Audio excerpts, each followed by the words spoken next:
This case takes place in the UK on the 2nd of July 2022.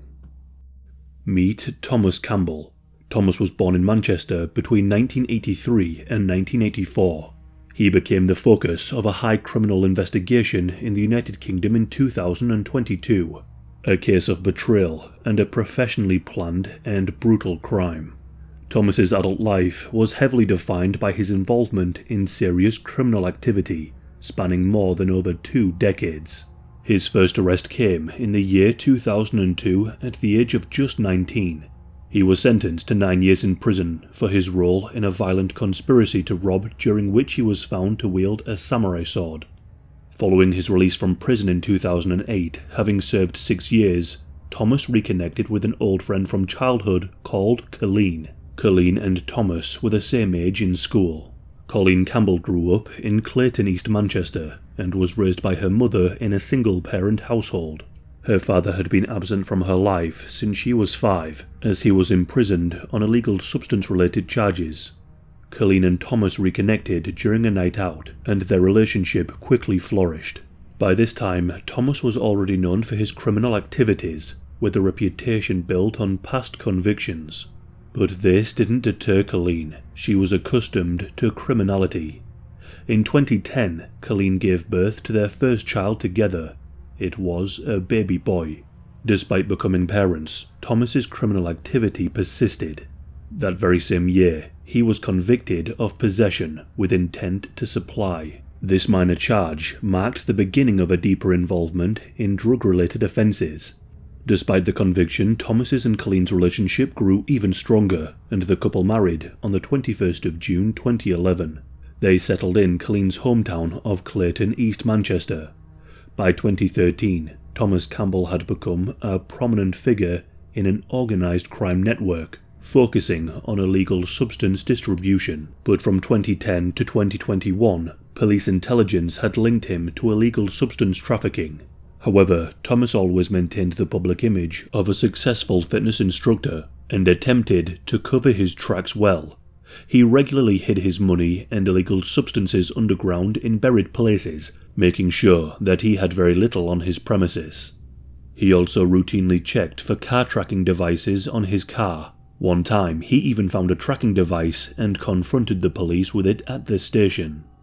Thomas and Colleen appeared to enjoy the high life, often jet-setting to luxury destinations. One report highlighted that they spent £10,000 on a 10-day holiday to Cancun, where they travelled in premium seats and stayed at a 5-star hotel.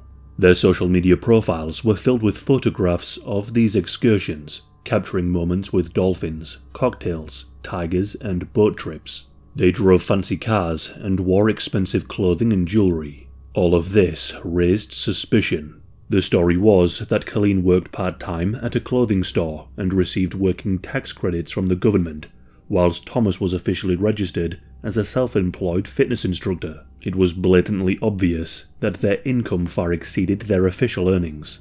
This of course attracted the attention of the authorities. Between 2009 and 2015, Thomas is believed to have earned over £100,000 through illegal activities. And so their house was raided in March of 2015, and their cars were seized on suspicion of money laundering. The couple were then found to have connections to convicted dealers. The two were convicted in 2019. They were allowed to enter a guilty plea deal, advised by investigators to some degree. Thomas received a 2-year prison sentence, and Colleen's punishment was a 2-year suspended sentence, meaning that she served no jail time. The disparity raised questions, but it is believed that the decision was influenced by the potential impact on their children if both parents were put behind bars, and with this in mind, Colleen was spared. Colleen remained committed to their marriage, visiting Thomas regularly whilst he was imprisoned.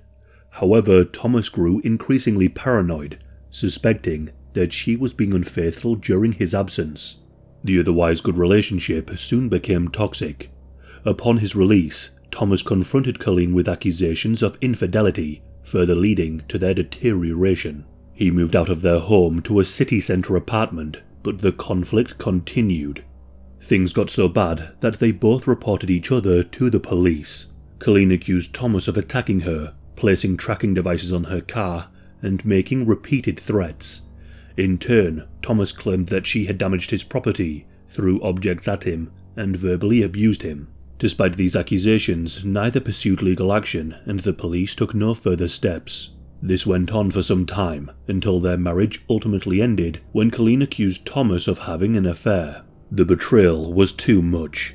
She later said that she could have handled an affair with a stranger, but not with someone close to her.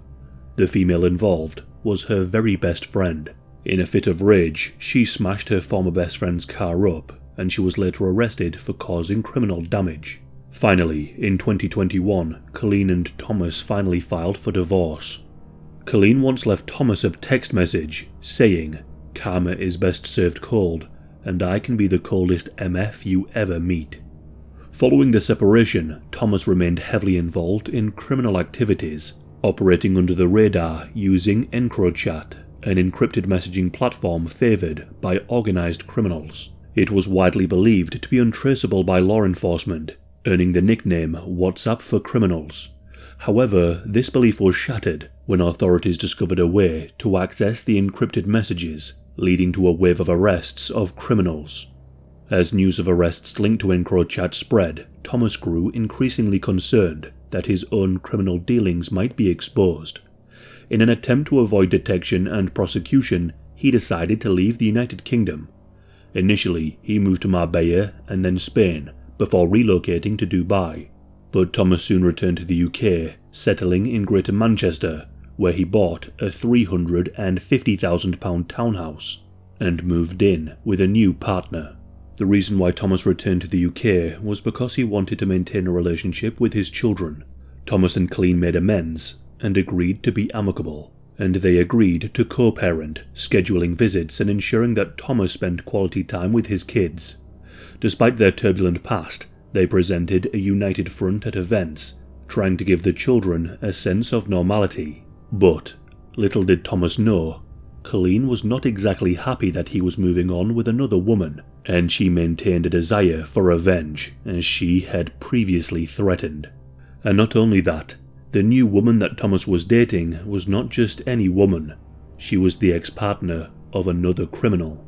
A man who the Greater Manchester Police declared was heavily involved with large supplies of Class A's into Manchester. To Thomas, this man was a rival. His name is John Belfield, and John was not happy with his ex's relationship with Thomas. This was made clear by a text message that he had sent to her once he became aware of their relationship. John sent a message saying, "You and that helmet will get domed. You will never have a boyfriend. You will have to move country. Give it a week and you will see why and what happens when you take the piss. Why would I ever respect you when you're seeing Tom Campbell?" John wanted revenge, and so did Colleen. However, they were not acquainted. Yet. On Saturday the 25th of June 2022, Colleen received a follower request from John Belfield. The very next day, on the 26th, she browsed his account and liked a photograph thinking that he was just an admirer.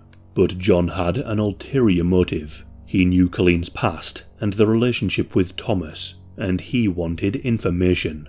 Colleen and John communicated extensively, exchanging 35 phone calls and 68 messages. The two were fueled with resentment. Colleen and John quickly formed a bond, realizing that they were united by a common purpose: revenge. He was seeking revenge on his ex and looking to punish a competitor, and Colleen wanted karma served cold. So, according to their statements, they decided that they were going to rob him. The plan was to find out where Thomas Campbell hid his wealth, jewellery and illegal substances, both inside his house and in the buried locations. Colleen's decision to team up with a dangerous criminal like John and plot such a violent act against the father of her children was a reckless miscalculation. Whether she fully understood what was about to unfold remains uncertain, but her involvement in such a dangerous scheme and her sheer naivety are truly shocking. On the 27th of June, John made his first move. Colleen informed John that Thomas was on his way to pick up their daughter from school. To execute their plan, John enlisted the help of 29-year-old Rhys Stephen and 39-year-old Stephen Cleworth. While John watched from his car, Reese and Stephen approached Thomas's vehicle and discreetly placed a tracking device on it. Colleen had provided critical information, sending a message to John describing which exactly would be his vehicle. John and Stephen then used the tracker to follow Thomas and scope out his home. As they planned their next steps, John messaged Colleen again, asking for the house number, further involving her in the plot to track and target her ex-husband. She messaged, telling John that the number was 17. Several hours later, John came back to the house, but this time with Reese. This was to point out which house belonged to Thomas. Colleen and John had yet to meet in person, but that soon changed when they arranged to meet by her beauty salon. Colleen stepped away from her business to meet John on a nearby street, where they both sat in her vehicle. During this meeting, John showed Colleen his mobile phone, which displayed the tracking location of Thomas Campbell, thanks to the device that had been placed on Thomas's car. Now, while the exact details of their conversation in the car remain unknown, it is clear from the subsequent events that John had formulated a plan, and Colleen, by all indications, was complicit, or at least accepting of what was about to follow. That night, John and Stephen returned to Thomas's home, waiting for him to come back. At 11:26 p.m, they watched as Thomas came home and unlocked his front door. Shortly after, John sent a chilling message to Colleen, saying the word tomorrow. The plan was now figured out. The following day, on the 30th of June, John arrived at Thomas's house with his men in place. The aim was to jump Thomas and find out where his money was kept. However, this turned into a failed dress rehearsal. Instead of entering his house as expected, Thomas had taken his dog for a walk, causing the conspirators to abort their initial plan. Although the respite was brief, as Thomas was stalked again 2 days later. On the 2nd of June 2022, the team was finally ready. However, John's carefully orchestrated plan hit an unexpected snag. Stephen Cleworth, who was supposed to be the driver in the team, was unreachable, having disappeared on a bender at a swingers club in Rochdale. Frustrated by his lack of commitment, John messaged him, expressing that he was disappointed at being let down. But John was sick of being patient. He was not going to allow another failed attempt. And so, John asked a 50-year-old member of his family, named Carl Murphy, to help out. It must be stated that Carl had no idea why John required a lift, or what the men in his van were going to do that evening, making him an innocent person in this case. Carl Murphy agreed, and in his Vauxhall van that night were John Belfield, Reese Stephen, and another man who remains unidentified to this day. They parked right next to Thomas's townhouse in the driveway of a neighbouring house. They even knew that the neighbouring house was to be vacant, and there they waited. The plan was so carefully thought out and executed with such precision that they didn't have to wait long. Just 5 minutes later, Thomas arrived at his front door. As he inserted his key into the lock, he was suddenly attacked from behind. CCTV footage from a neighbouring property captured the brutal moments at Thomas Campbell's doorstep as he desperately tried to fend off his 3 attackers, screaming for help. However, this was not a simple fistfight, as the attackers were armed. During the violent struggle, Thomas endured 40 seconds of relentless punches, kicks, and multiple stab wounds. As he became visibly bloodied and could no longer fight back, the attackers dragged him inside his own home, and just what followed was even more horrific. Thomas was stripped naked and nothing left on but his socks. His ankles were tied up with duct tape so he couldn't move. All the while, blood was spraying from his body, as evidenced by the spray marks which covered his house throughout the hallway. The exact details of who did what are unknown. However, the robbers began to ransack the house in search of money and illegal substances. John began looking for 2 Rolex watches. Meanwhile, one of the men began torturing Thomas. Perhaps for information, or perhaps fueled by jealousy and hatred. They continued to beat him, punch him, stab him, stamp on him, and even cut a gash on his arm large enough to kill him. They then laid him on the floor and proceeded to pour boiling hot water all over his genitals.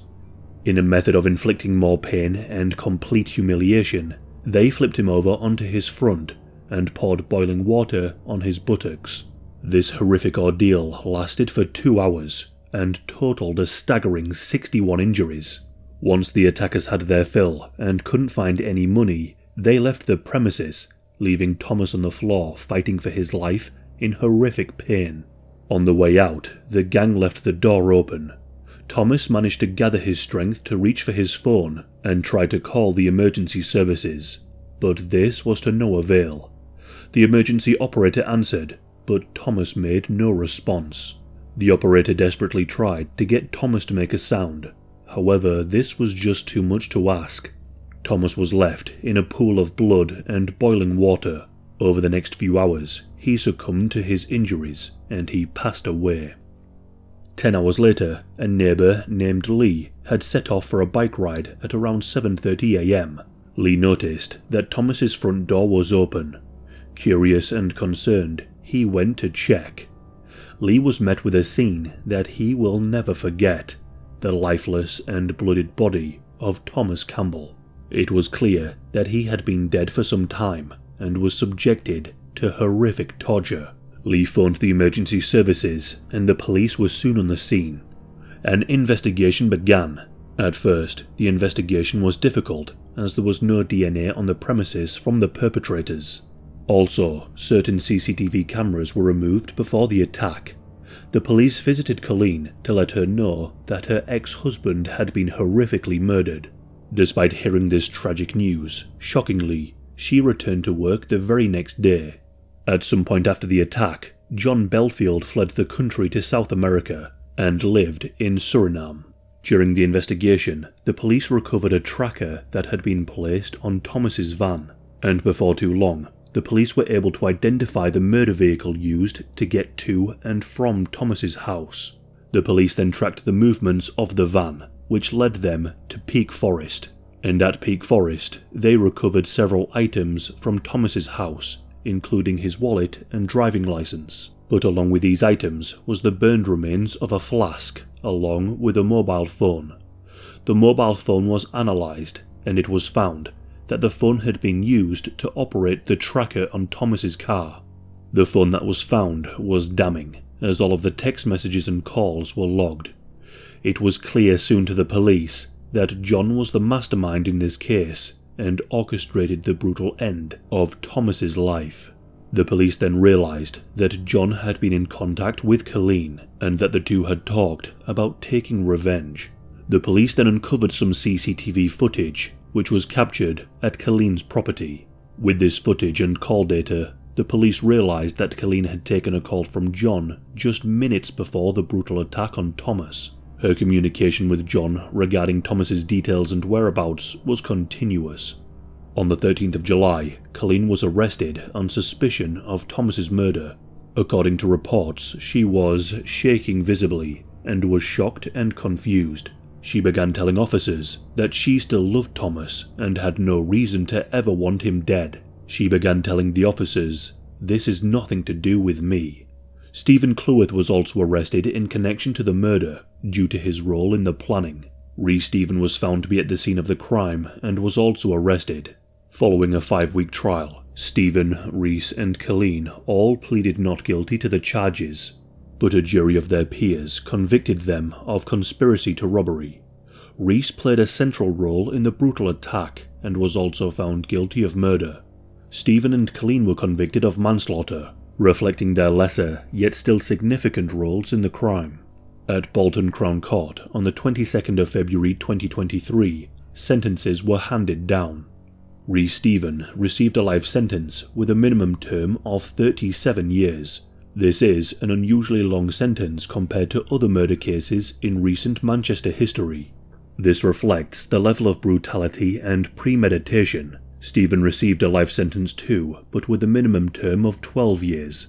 Colleen Campbell was sentenced to 13 years and must serve a minimum sentence of 2/3 in prison for her role in the crime. But John Belfield, the alleged mastermind, remained at large for nearly a year later. The police thought that he had fled to Spain. However, he was recognised by law enforcement in South America. Upon his arrest, information regarding his whereabouts was shared with Manchester's police force. and he was subsequently flown back to Manchester to face the justice system. His trial is set for the 3rd of June 2025. Carl, the driver, was found to be unaware of the criminal activity and he was not charged. The other man on the job has still not been identified, despite all attempts by the forces to track down the final perpetrator. The family of Thomas Campbell was devastated by the brutal crime inflicted upon them. His brother in particular was enraged by the sentence handed down to Colleen Campbell, believing that it was far too lenient. In the days following Thomas's death, the family had initially taken Colleen in and supported her. They were totally unaware of her involvement. It later emerged that she had been harbouring a terrible secret and was complicit in the brutal murder. Thomas's brother has since gained custody of the children, stepping in to care for them after the tragic loss of their father. None of the perpetrators involved in the murder appear to show genuine remorse, although reports suggest that Colleen broke down and cried in court. There remains uncertainty about whether her tears were out of guilt for Thomas, concern for the impact of her children, or simply self-pity in response to the consequences that she now faces.